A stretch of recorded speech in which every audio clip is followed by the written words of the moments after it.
अनमोल सुझाव। एक बार महाराज कृष्णदेव राय के दरबार में दो व्यक्ति आए। उनमें से एक के हाथ में सोने का एक हंस था। आते ही वे बोले, महाराज हमारा न्याय करें। महाराज ने चौंक कर पूछा, कैसा न्याय, आखिर बात क्या है? क्या इस स्वर्ण हंस को लेकर तुम दोनों में कोई झगड़ा हुआ है? एक व्यक्ति जिसके हाथ में हंस था बोला, झगड़ा नहीं महाराज, मतभेद है। दरअसल हम दोनों आपस में मित्र हैं। हुआ यह है महाराज की मेरी तंगी की हालत में मेरे इस दोस्त ने मुझे अपने खेत की कुछ जमीन जोतने के लिए दी थी। जब एक दिन मैं उसी जमीन पर हल चरा रहा था तो मुझे यह स्वर्ण हंस प्राप्त हुआ। मैं यह हंस लेकर अपने दोस्त के पास पहुंचा तो यह इसे लेने से इनकार कर रहा है। मैं इसे कैसे ले लूं महाराज?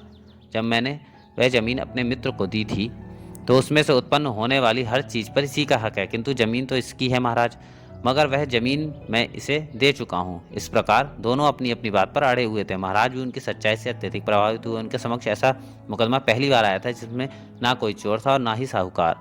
क्या फैसला दे कुछ समझ ना पा रहे थे। उन्होंने दरबारियों की ओर देखा, आप लोग क्या कहते हैं? एक दरबारी बोला, महाराज सोने का हंस दो हिस्सों में बांटकर एक एक हिस्सा दोनों को दे दिया जाए। मूर्ख, जब दोनों में से कोई भी पूरा हंस लेने को राजी नहीं है तो आधा कैसे स्वीकार करेंगे?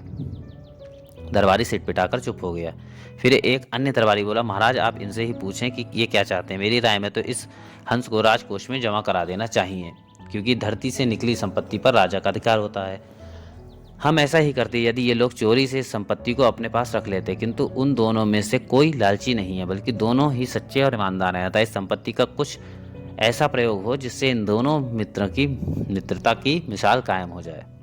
दरबारी अपनी अपनी राय देते रहे। किसी ने कहा कुएं खुदवाए जाएं, किसी ने धर्मशाला का सुझाव दिया, किसी ने मंदिर का सुझाव दिया, मगर महाराज को कोई सुझाव पसंद ना आया।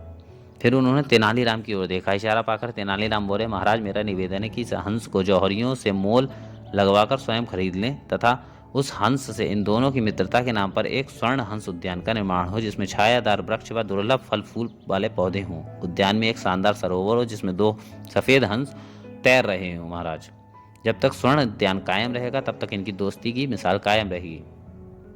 वाह, स्वर्ण हंस उद्यान! महाराज मुस्कुराए। वाह तेनालीराम, तुम्हारा सुझाव तो वास्तव में ही बड़ा अच्छा है।